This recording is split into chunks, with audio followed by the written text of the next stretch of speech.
بسم اللہ الرحمن الرحیم۔ حضور نبی کریم صلی اللہ علیہ وسلم کے وصال کے بعد حضرت عمر فاروق رضی اللہ تعالی عنہ اور حضرت علی رضی اللہ تعالی عنہ مکہ معظمہ تشریف لائے تو حضرت عمر فاروق رضی اللہ تعالی عنہ نے وہاں پر موجود لوگوں سے دریافت کیا کہ ان میں کوئی شخص قرن کا موجود ہے۔ جو کچھ لوگ حاضر ہوئے، آپ رضی اللہ تعالی عنہ نے ان سے حضرت اویس قرنی رحمۃ اللہ علیہ کے بارے میں دریافت کیا تو انہوں نے انکار کر دیا کہ وہ اس نام کے کسی شخص کو نہیں جانتے۔ البتہ ایک دیوانہ آدمی ایسا ہے جو آبادی سے دور رہتا ہے اور کسی سے نہیں ملتا جلتا۔ لوگ عموماً کھاتے ہیں لیکن وہ نہیں کھاتا۔ وہ خوشی اور غم کو نہیں جانتا۔ جب لوگ ہنستے ہیں تو وہ روتا ہے اور جب لوگ روتے ہیں تو وہ ہنستا ہے۔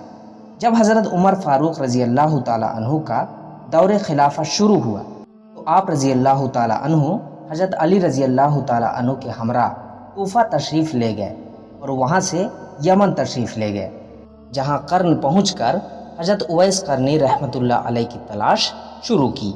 لوگوں نے بتایا کہ دور عرفہ کی وادی میں ایک دیوانہ اونٹ چرا رہا ہے جس کے غذا خشک روٹی ہے۔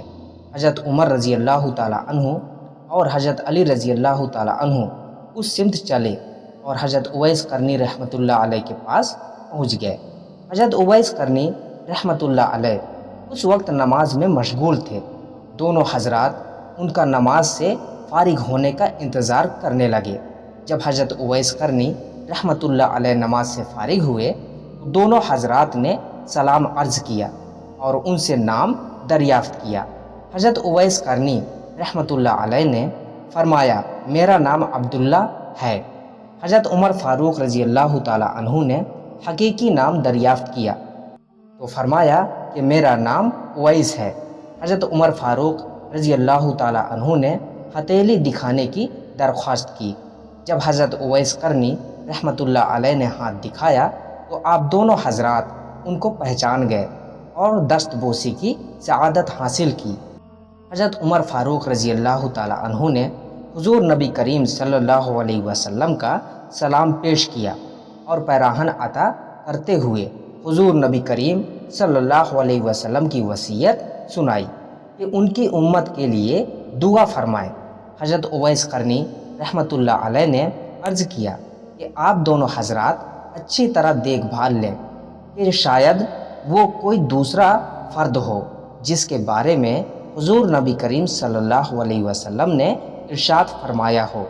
حضرت عمر فاروق رضی اللہ تعالی عنہ نے فرمایا کہ وہ شخص آپ ہی ہیں اور ہم نے حضور نبی کریم صلی اللہ علیہ وسلم کی بتائی ہوئی نشانی سے شناخت کر لی ہے۔ حضرت اویس قرنی رحمۃ اللہ علیہ نے عرض کیا، اے عمر، تمہاری دعا تو مجھ سے زیادہ کارگر ثابت ہو سکتی ہے۔ حضرت عمر فاروق رضی اللہ تعالی عنہ نے فرمایا، میں تو دعا کرتا ہی رہتا ہوں، لیکن آپ رحمۃ اللہ علیہ کو حضور نبی کریم صلی اللہ علیہ وسلم کی وصیت پوری کرنی چاہیے۔ حضرت اویس قرنی رحمۃ اللہ علیہ نے وہ پیراہن لیا اور کچھ فاصلے پر جا کر اللہ تعالیٰ کے حضور دعا کرنا شروع کر دی، یا اللہ، جب تک تو میری سفارش پر امت محمدی صلی اللہ علیہ وسلم کو بخش نہیں دے گا، میں حضور نبی کریم صلی اللہ علیہ وسلم کا یہ پیراہن نہیں پہنوں گا۔ غیب سے آواز آئی کہ ہم نے تیری سفارش پر کچھ لوگوں کو بخش دیا ہے۔ حضرت اویس قرنی رحمۃ اللہ علیہ نے عرض کیا، نہیں مالک، ساری امت کو بخش دے۔ غیب سے دوبارہ آواز آئی کہ ہم نے مزید کچھ اور لوگوں کو بخش دیا۔ الغرض یہ سلسلہ کچھ دیر تک جاری رہا اور آپ رحمۃ اللہ علیہ اسی طرح دعا میں مشغول رہے۔ جب حضرت عمر فاروق اور حضرت علی رضی اللہ تعالی عنہ نے دیکھا کہ اب کافی وقت ہو گیا ہے تو وہ دونوں حضرات آپ رحمۃ اللہ علیہ کے سامنے آ گئے۔ آپ رحمۃ اللہ علیہ نے کہا، آپ دونوں حضرات کیوں آ گئے؟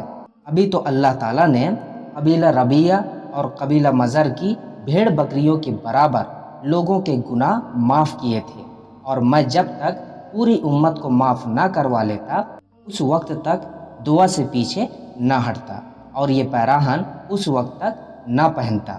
آپ رحمۃ اللہ علیہ کی بات سن کر حضرت عمر فاروق رضی اللہ تعالیٰ عنہ نے حضور نبی کریم صلی اللہ علیہ وسلم کی وہ حدیث بھی سنا دی جس میں آپ صلی اللہ علیہ وسلم نے فرمایا تھا کہ اویس قرنی کی دعا سے قبیلہ ربیہ اور قبیلہ مزر کی بھیڑ بکریوں کے برابر لوگوں کے گناہ معاف ہوں گے۔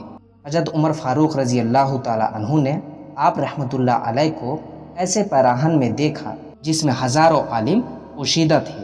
یہ دیکھ کر حضرت عمر فاروق رضی اللہ تعالیٰ عنہ کے دل میں بھی ولایت کی خواہش پیدا ہوئی اور آپ رضی اللہ تعالیٰ عنہ نے فرمایا، کوئی شخص ایسا ہے جو مجھ سے خلافت روٹی کے ایک ٹکڑے کے بدلے میں حاصل کر لے۔ حضرت اویس قرنی رحمۃ اللہ علیہ نے یہ سن کر فرمایا، کوئی بے وقوف شخص ہی اسے خرید سکتا ہے۔ آپ رضی اللہ تعالیٰ عنہ کو چاہیے کہ اس کو فروخت کرنے کی بجائے اٹھا کر پھینک دے، پھر جس کا جی چاہے گا اٹھا کر لے جائے گا۔ بعد ازاں حضرت اویس قرنی رحمۃ اللہ علیہ نے حضور نبی کریم صلی اللہ علیہ وسلم کا عطا کیا ہوا پیراہن زیب تن کیا۔ حضرت عمر فاروق رضی اللہ تعالیٰ عنہ نے حاضر خدمت نہ ہونے کی وجہ دریافت کی تو حضرت اویس قرنی رحمۃ اللہ علیہ نے پوچھا، آپ دونوں حضرات حضور نبی کریم صلی اللہ علیہ وسلم کی زیارت بسعادت اور صحبت سے مشرف ہوئے ہیں، کیا آپ مجھے یہ بتا سکتے ہیں کہ حضور نبی کریم صلی اللہ علیہ وسلم کے ابرو کشادہ تھے یا گھنے؟ آپ رحمۃ اللہ علیہ کے اس سوال کا جواب دینے سے حضرت عمر فاروق رضی اللہ تعالیٰ عنہ اور حضرت علی رضی اللہ تعالیٰ عنہ قاصر رہے۔ حضرت اویس قرنی رحمۃ اللہ علیہ نے کہا کہ آپ دونوں حضرات تو حضور نبی کریم صلی اللہ علیہ وسلم کے دوستوں میں سے ہیں اور آپ دونوں حضرات حضور نبی کریم صلی اللہ علیہ وسلم کے ہمراہ جنگ احد میں شریک ہوئے تھے۔ کیا آپ بتا سکتے ہیں کہ جنگ احد میں حضور نبی کریم صلی اللہ علیہ وسلم کے کون سے دانت مبارک شہید ہوئے تھے؟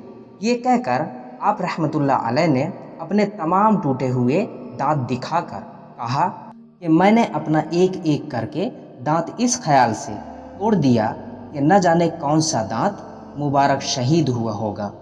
جب میں نے اپنے سارے دانت توڑ ڈالے تو مجھے سکون قلبی حاصل ہوا۔ حضرت اویس قرنی رحمۃ اللہ علیہ کی بات سن کر دونوں حضرات پر رخت طاری ہو گئی۔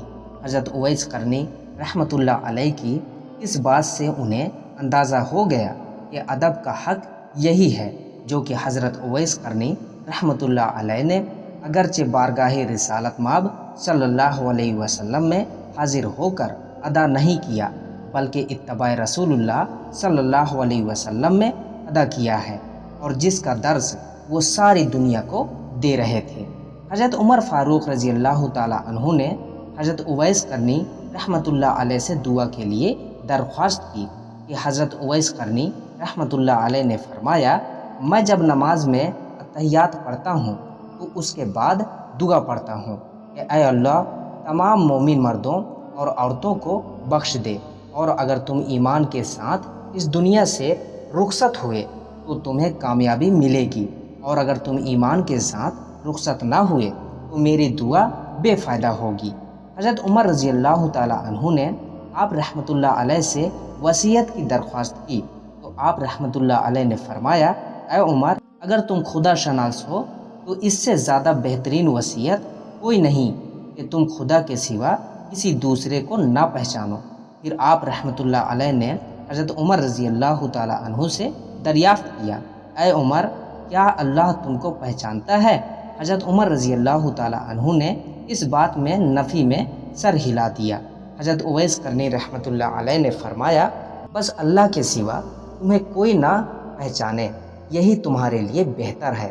حضرت عمر فاروق رضی اللہ تعالیٰ عنہ نے آپ رحمۃ اللہ علیہ سے کچھ دیر قیام کی درخواست کی تاکہ وہ آپ رحمۃ اللہ علیہ کی خدمت میں کچھ پیش کر سکیں۔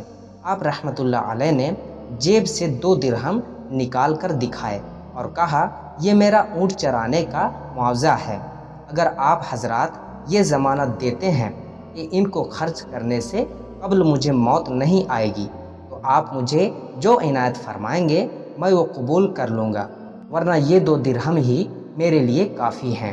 کچھ دیر تک حضرت اویس قرنی رحمۃ اللہ علیہ اور حضرت عمر فاروق اور حضرت علی رضی اللہ تعالی عنہم اجمعین سے اسی طرح باتیں کرتے رہے اور حضور نبی کریم صلی اللہ علیہ وسلم کی سیرت و اقوال پر موضوع لاتے رہے۔ اس کے بعد حضرت اویس کرنی رحمۃ اللہ علیہ نے فرمایا، آپ دونوں حضرات نے یہاں پہنچنے تک میری وجہ سے جو تکلیف و زحمت فرمائی، اس کے لیے میں معافی چاہتا ہوں۔ اب آپ دونوں حضرات یہاں سے تشریف لے جائیں، کیونکہ قیامت کا دن نزدیک ہے اور مجھے آخرت کی فکر ہے۔ قیامت کے دن ہمیں ایسا دیدار نصیب ہوگا جو کبھی منقطع نہ ہوگا۔ اب میں قیامت کا راستہ بنانے اور اسے صاف کرنے میں مشغول ہوں۔ تو میرے دوستو، یہ واقعہ مکمل ہوا۔ اب ملتے ہیں اگلی ویڈیو میں، تب تک کے لیے دعا کی درخواست کے ساتھ اللہ حافظ۔